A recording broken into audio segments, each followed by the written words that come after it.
To address the Bosch washing machine error code E18, it's essential to understand what this code signifies. The E18 code indicates a drainage issue with the machine. Common causes of this problem include a blocked drain filter or a blocked inlet hose.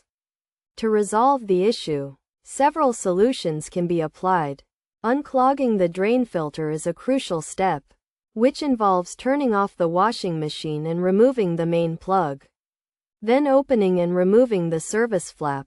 Next, place an empty container under the pump cover. Open the drain cover, and allow the water to drain out. The filter can be removed by turning it counterclockwise, and any lint buildup should be cleared. Soaking the filter in a warm water and mild detergent solution, followed by scrubbing it with a soft brush, can help remove any remaining debris. After cleaning, the filter can be reinstalled by turning it clockwise. Once the filter is secured, the service flap can be closed, and the machine can be plugged back into the mains.